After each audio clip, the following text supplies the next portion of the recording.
Bonjour à tous et à toutes, j'espère que vous allez tous très bien.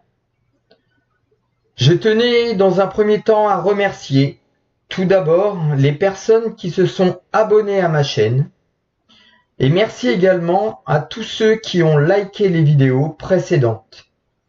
Vraiment du fond du cœur, merci infiniment de m'aider à faire que cette chaîne puisse se développer. Donc avant de commencer, je vous demanderai si possible de bien vouloir vous abonner et d'activer les notifications YouTube. Et de bien vouloir liker ce podcast pour que YouTube puisse me permettre de mieux diffuser cette chaîne. Je vous remercie d'avance. Aujourd'hui, nous allons parler dans ce podcast des barreurs de feu. Ou plus souvent, on emploie le terme de coupeur de feu. Alors, qu'est-ce qu'un coupeur de feu? Quel est son rôle? Comment procède-t-il? Et à quoi ça sert de couper le feu? Plusieurs questions donc que nous allons aborder dans ce podcast. Il faut savoir encore dans ce phénomène de pouvoir arrêter le feu, donc que le coupeur de feu interagit avec l'individu qui a subi un traumatisme dû à une brûlure. Alors comment? Encore une fois, en utilisant les énergies, que ce soit à distance ou en présentiel, cela n'a pas d'importance. Parce que nous sommes tous reliés les uns aux autres et la distance n'a pas d'impact sur le soin. Parce que couper le feu fait partie d'un soin énergétique.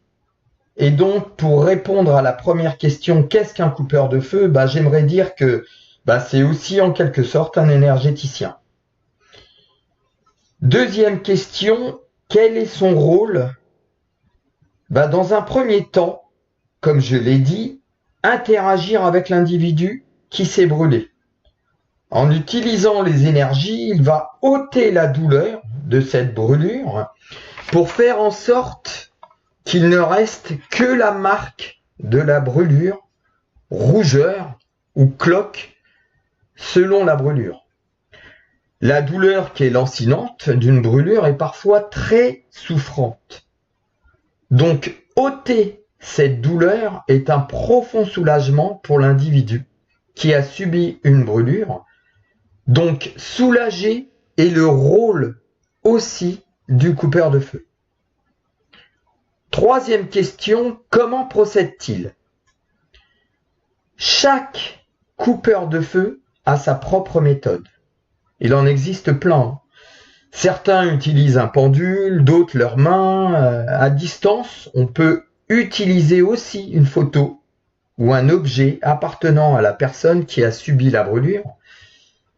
Certains coupeurs de feu ont leur propre technique en utilisant aussi une formule bien à eux. Alors j'ai également ma propre technique. On peut aussi varier les méthodes, bref, les possibilités sont immenses, tant que le résultat est là.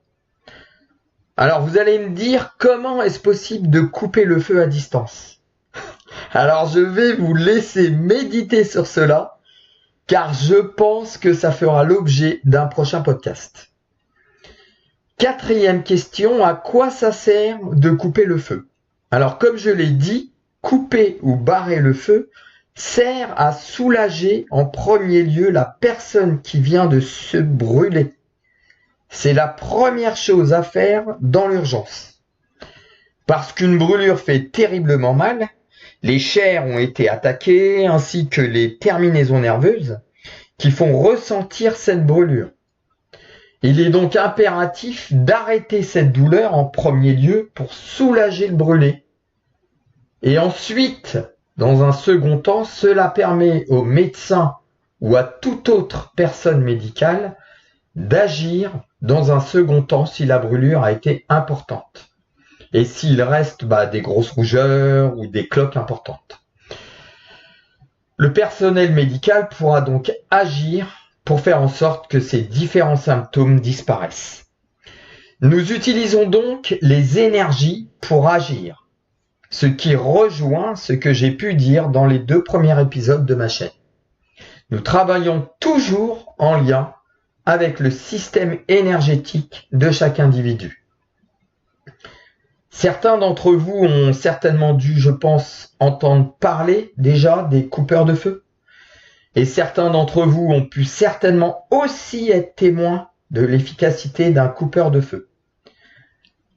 Alors, si couper le feu, arrêter une brûlure fonctionne, pourquoi guérir avec des soins énergétiques ne fonctionnerait pas? Je remets en cause vos propres croyances dans ce que je viens de dire. Et je vous laisse aussi méditer sur cela.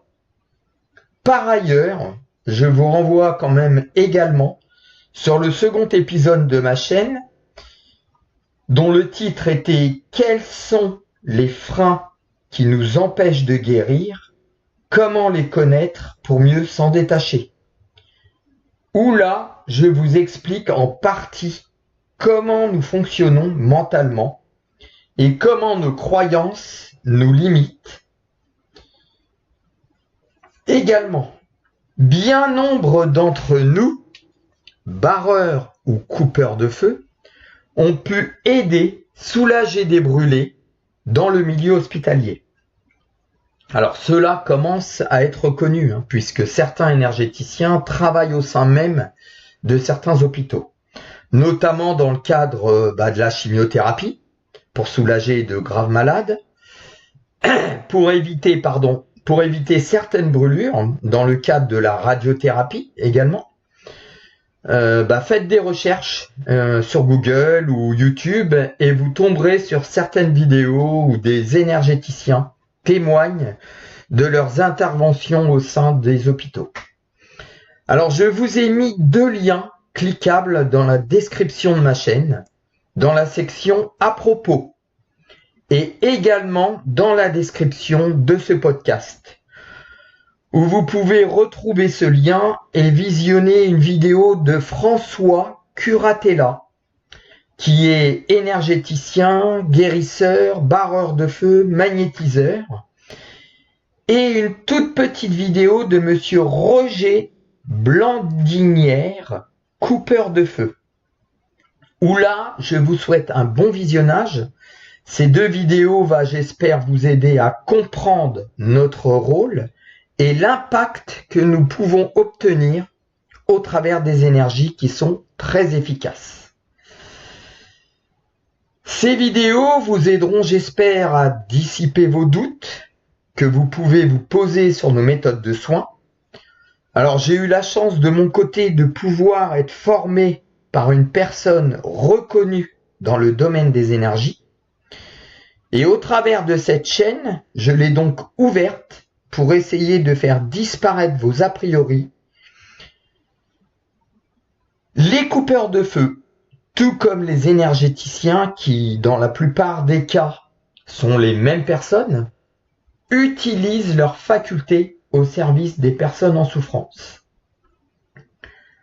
Alors, il n'y a pas une méthode ou une façon de faire, mais une multitude de méthodes et de solutions. Je le redis haut et fort dans ce podcast, les maladies de nos jours sont nombreuses, mais les possibilités de guérir le sont aussi. La bienveillance et la confiance restent primordiales. Se laisser porter et avoir confiance sont des clés qui nous permettent d'agir de notre côté. Nous agissons donc tous différemment sur les personnes qui viennent nous voir. Il m'est aussi arrivé d'agir à distance, même en cas de brûlure. Cela peut être une brûlure directement avec le feu, avec de l'huile, en cuisinant aussi par exemple, avec de l'eau ou avec de l'acide. Bref, quelle que soit l'origine de la brûlure, le coupeur de feu soulage et enlève cette sensation intense que la brûlure vous procure. Il se peut qu'au travers de ce podcast, vous ayez des questions. C'est pour cette raison que je vous ai mis le lien des vidéos de François Curatella et de Roger Blandinière. Et si malgré ces vidéos, des questions subsistent, contactez-moi dans les commentaires et je me ferai un plaisir de vous répondre. Alors, que pouvons-nous dire de plus sur les coupeurs de feu? Tout comme les énergéticiens, ils utilisent les énergies. Comment cela fonctionne? Le coupeur de feu interagit avec les centres énergétiques de la personne atteinte d'une brûlure. Il accélère le processus d'auto-guérison du corps.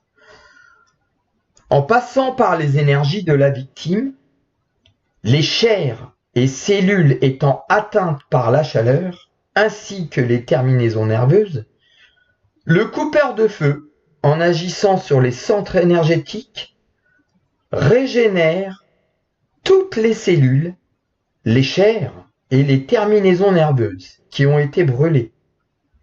Il agit en profondeur en se concentrant sur tous les centres énergétiques de l'endroit où la brûlure se situe. Comme je vous l'avais dit dans un podcast précédent, notre corps possède une multitude de chakras ou centres énergétiques au travers de notre corps. Tous ces centres énergétiques sont reliés à toutes les parties de notre corps. L'énergie circule donc partout. C'est un peu comme nos veines qui sont présentes partout au travers de notre corps. Alors, il n'est pas aussi et forcément nécessaire de se centrer à l'endroit de la brûlure. Certains coupeurs de feu agissent avec un pendule, simplement, en interagissant sur les énergies de la victime. L'énergie étant présente partout dans le corps, il suffit donc d'agir sur celle-ci pour mettre en place la régénération de la partie touchée par la brûlure. Au travers de ce podcast, j'essaie de vous expliquer et de vous détailler le processus d'auto-guérison d'une brûlure en stimulant l'énergie du corps. Cela s'appelle aussi faire un soin énergétique. Que ce soit pour une maladie, une douleur, une brûlure, les processus se ressemblent. Tous, bien sûr, en fonction des méthodes de chacun et aussi en fonction de la personne que nous avons en face de nous. Car chacun va réagir différemment face à un processus de guérison que l'énergéticien ou le coupeur de feu va mettre en place.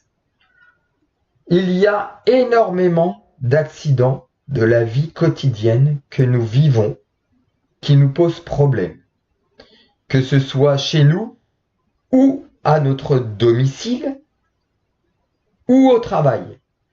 Quel que soit l'endroit, nous avons tous subi des brûlures plus ou moins graves. La majeure partie des réflexes que nous avons est de mettre sa main sous l'eau pour refroidir notre brûlure. Cela nous soulage sur le moment, mais la douleur revient dès que l'eau ne coule plus sur la brûlure. Il y a différentes crèmes aussi que nous utilisons, comme la biafine par exemple.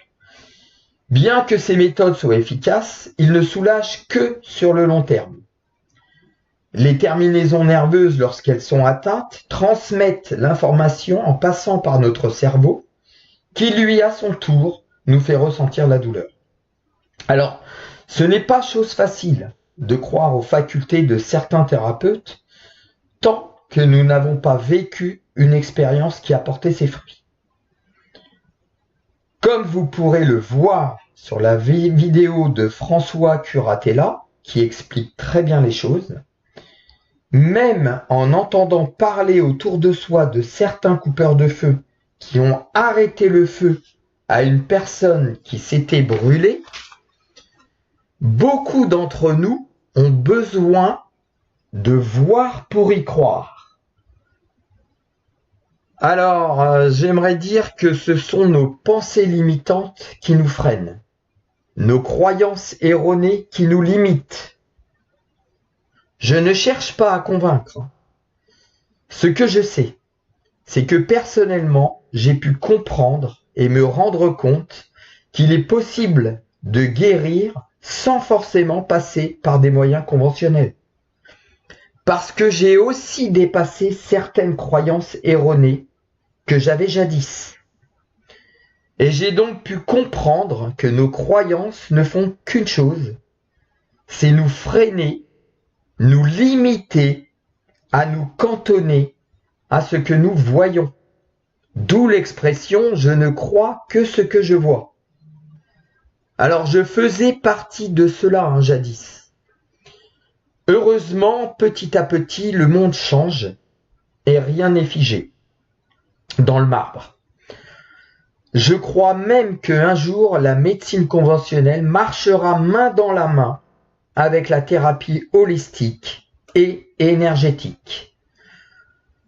Comme vous pourrez le constater dans la vidéo de François Curatella, le monde bouge, l'homme évolue sans cesse et j'aimerais dire que c'est tant mieux. Tout est en sans cesse évolution.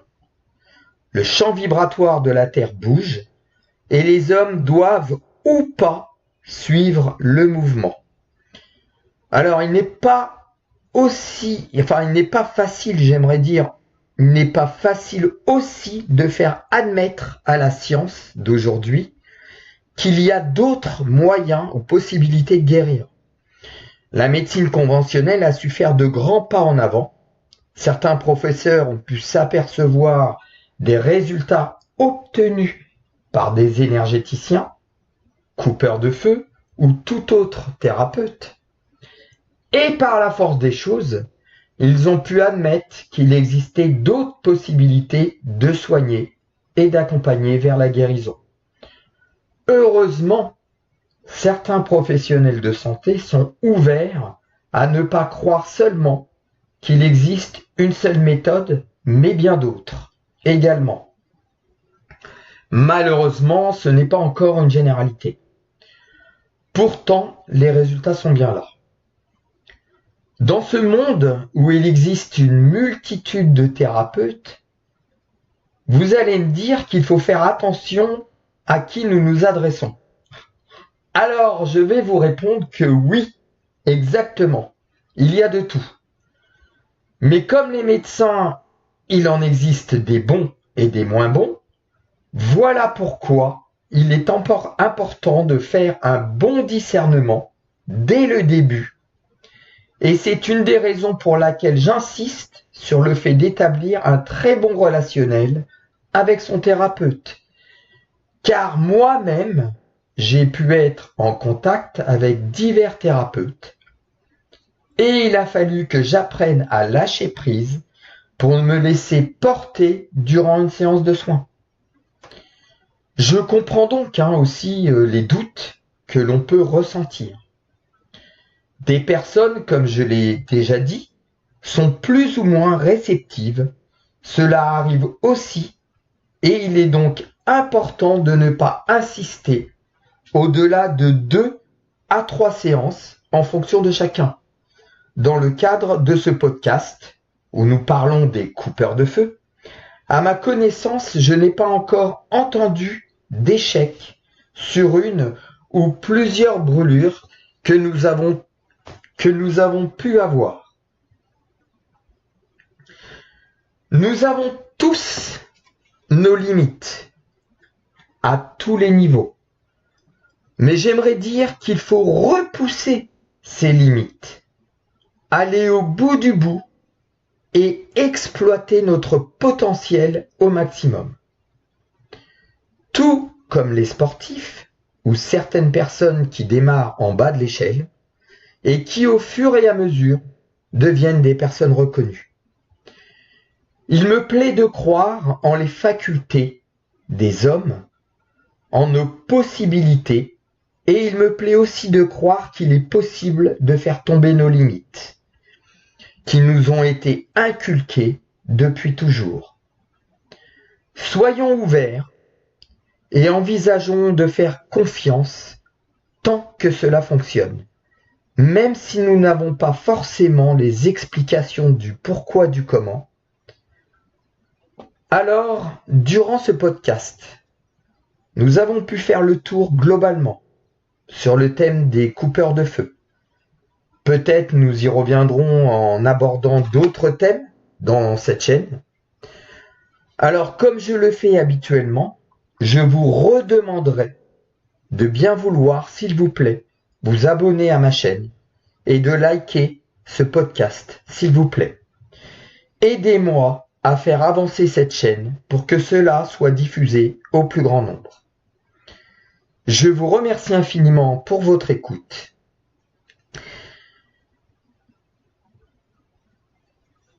Vous avez mes coordonnées en description. Si vous souhaitez me joindre, je réalise des séances à distance et en présentiel. Merci encore et je vous dis à bientôt dans un prochain podcast. Au revoir.